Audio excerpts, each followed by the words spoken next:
Imagine stepping into the heart of Rome in AD 117, at the peak of Emperor Trajan's reign, a time when the empire stretched from the misty shores of Britain to the sun-baked sands of Egypt. Gladiators sharpen their blades in shadowed barracks, preparing for blood-soaked spectacles in the Colosseum, while street vendors call out offers of fresh bread and olives to hungry passers-by. This wasn't just a city of marble and might. It was a vibrant, chaotic hub of human ambition, where the rich dined on peacock tongues and the poor survived on subsidized grain, all under the watchful eyes of gods and emperors. But what was it really like to live, work, and dream in this ancient superpower? Using cutting-edge AI technology, we can reconstruct clues from ruins, ancient maps, and artifacts. We'll peel back the layers of time to bring this lost world back to life, revealing not just the grandeur, but the grit, the gossip, and the genius that made Rome eternal. Picture yourself not as a distant historian, but as an everyday traveller, much like we might hop on a plane today for a city break. The sun rises over the Tiber River, casting golden light on a sprawling metropolis, buzzing with over 1 million souls. Merchants from afar, haggling over exotic spices in crowded markets, and families rushing to public baths for a morning soak. In a world without smartphones or subways, Rome pulsed with the same energy we feel in modern metropolises like New York or Tokyo. Innovation thriving amid inequality, entertainment distracting from daily struggles, and a sense of endless possibility. Whether you're a history buff, a curious explorer, or just someone who loves a good story about how the past shapes our present, join us on this journey. Because understanding Rome isn't about dusty books. It's about seeing how their innovations in plumbing, politics, and parties still influence our lives today. We begin with a sweeping bird's-eye view of Rome in the early 2nd century AD, during the reign of Emperor Trajan. Below us, the river Tiber curves through the city like a living artery, its waters reflecting the first light of dawn. Grain ships from Egypt, laden with golden wheat, move slowly upstream, their sails billowing in the breeze. These vessels are the lifeline of the city, carrying enough food to sustain hundreds of thousands of mouths and prevent the famines that could topple empires. Barges groaning under loads of pristine marble from quarries in Greece and sturdy timber from the forests of Gaul drift toward bustling construction sites, where slaves and freedmen alike labour under the watchful eyes of architects. Nothing here is accidental or wasted. Every shipment, every unloaded crate serves the city's relentless survival and expansion, a testament to Rome's mastery over logistics that rivals modern supply chains. From above, Rome appears dense and overwhelming, a maze of human endeavour.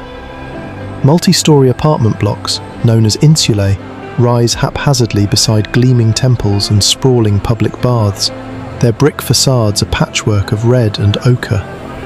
Smoke curls lazily from countless hearths and bakeries, mingling with the scents of roasting meats and incense from household altars.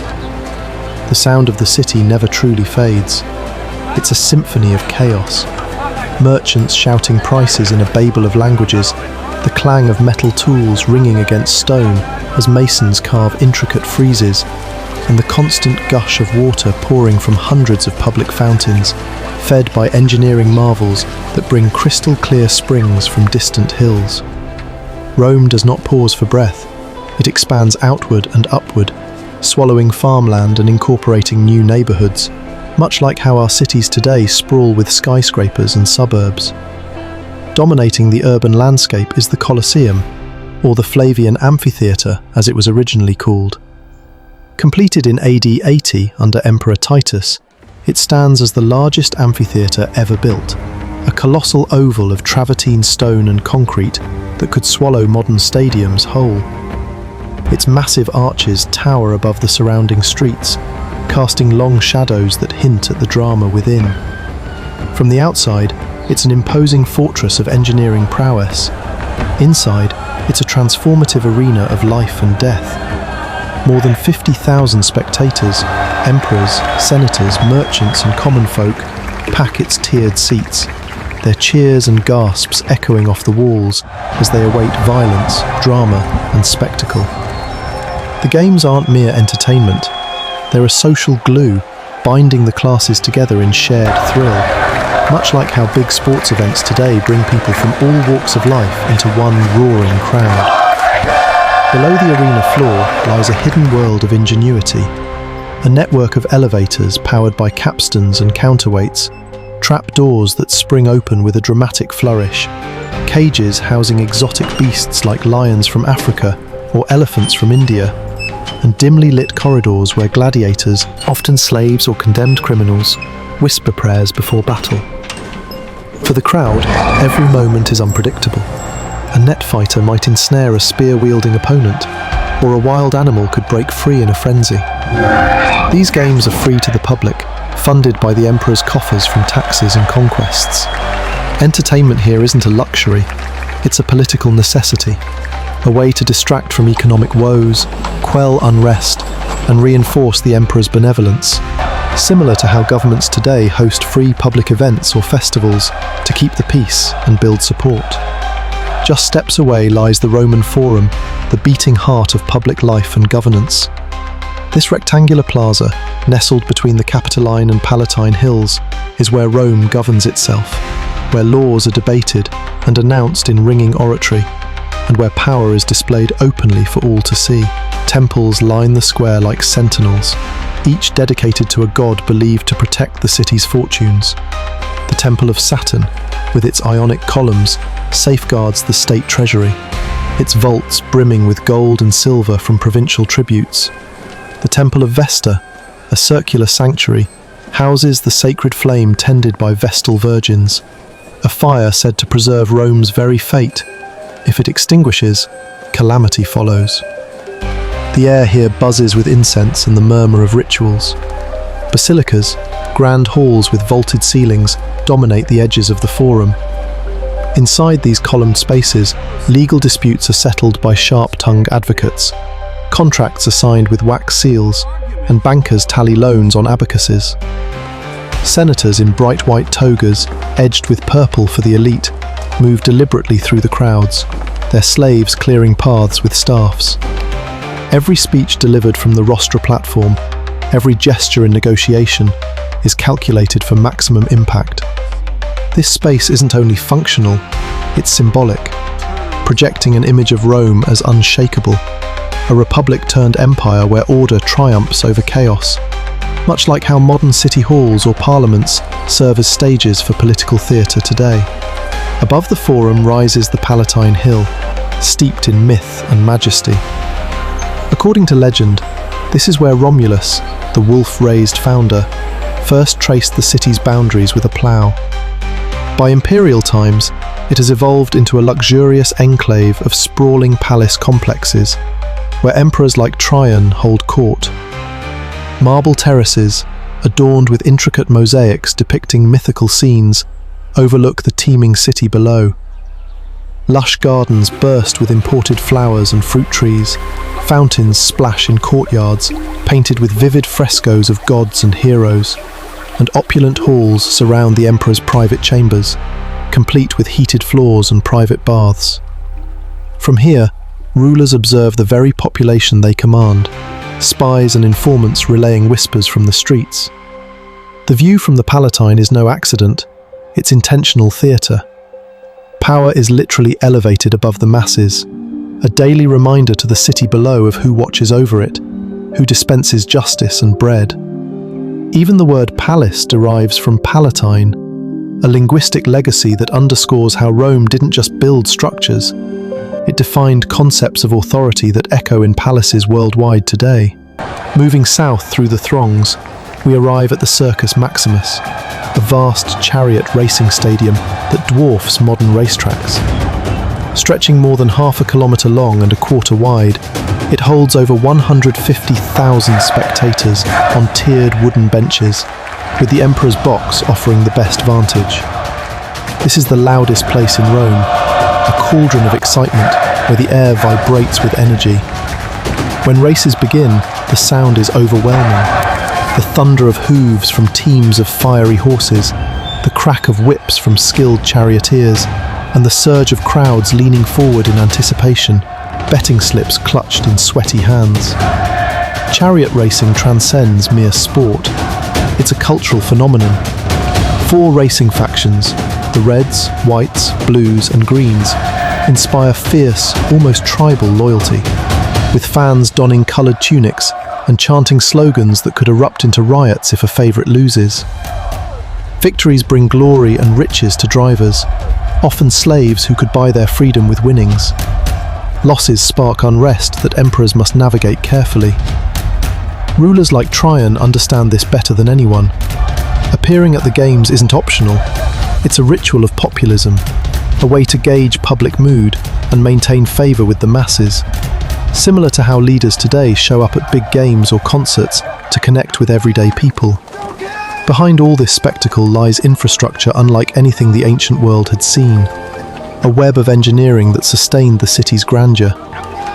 Aqueducts, monumental arches of brick and stone, deliver fresh water from distant mountains.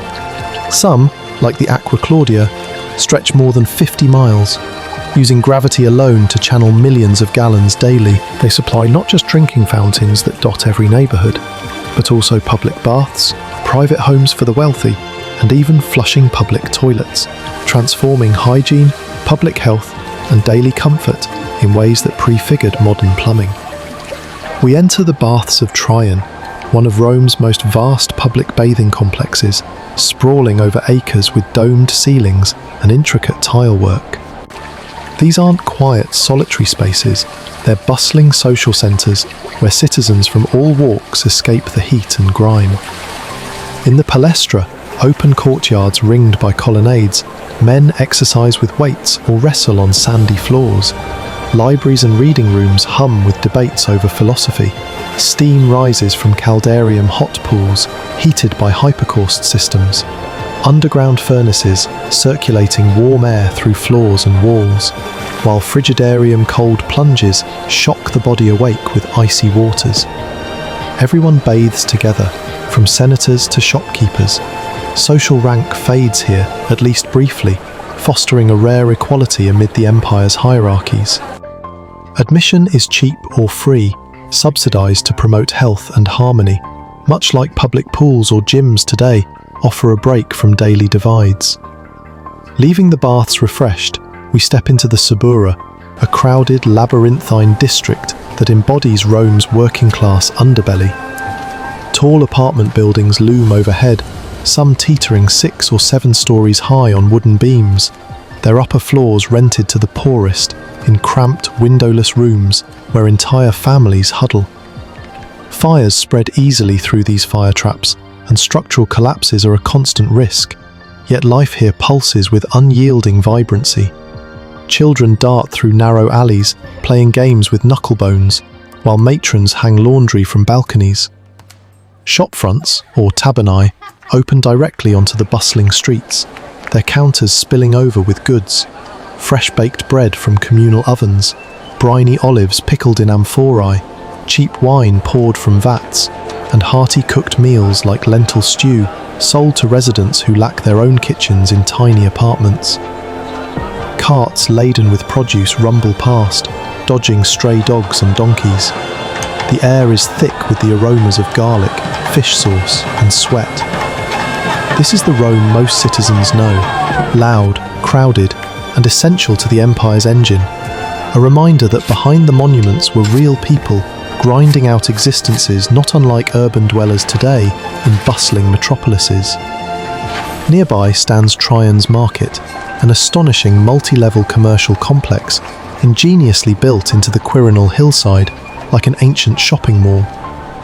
Curved brick facades house over 150 offices, warehouses and shops along winding corridors and stairways, with upper levels for administration and lower for trade.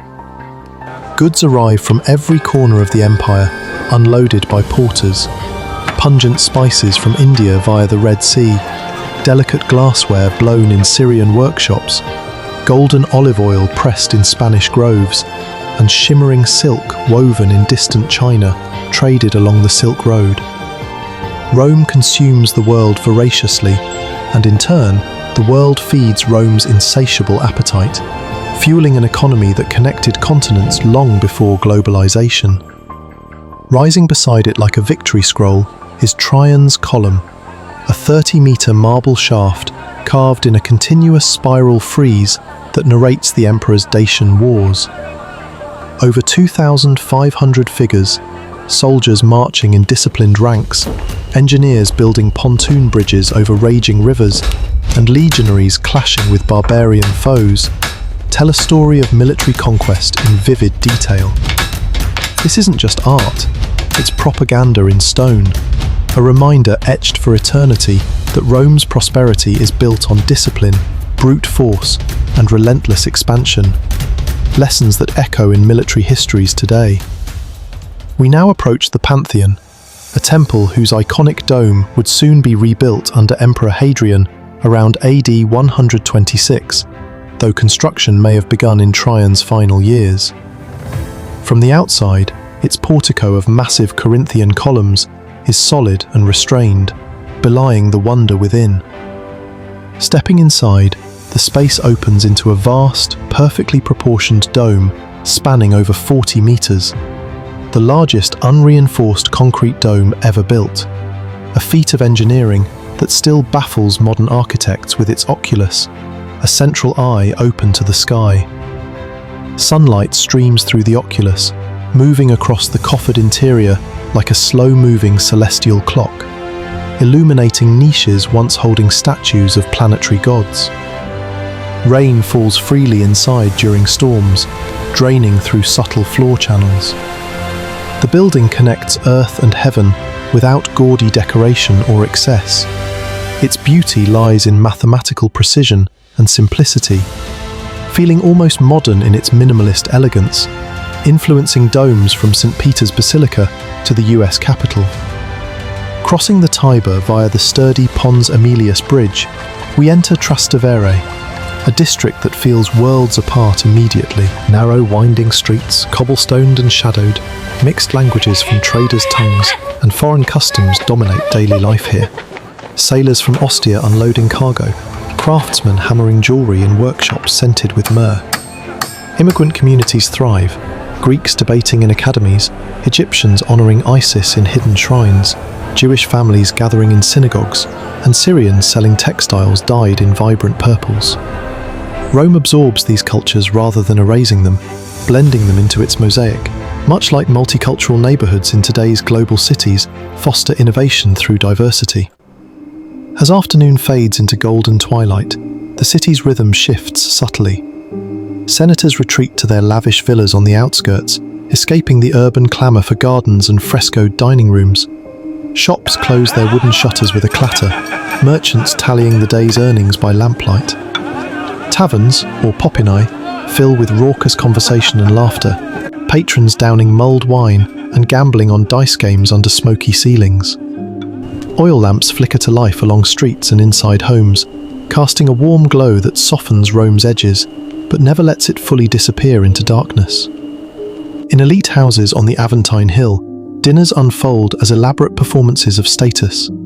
Guests recline on silk-cushioned couches arranged in triclinia, slaves gliding silently to serve multiple courses, appetizers of dormice fattened on nuts, mains of roasted boar stuffed with figs, and desserts of honeyed fruits imported from Persia. Exotic foods like ostrich eggs or peacock tongues signal wealth and far-reaching connections, while conversation, witty banter on politics, philosophy, or scandals, is as crucial as the meal itself. Alliances are forged, deals struck.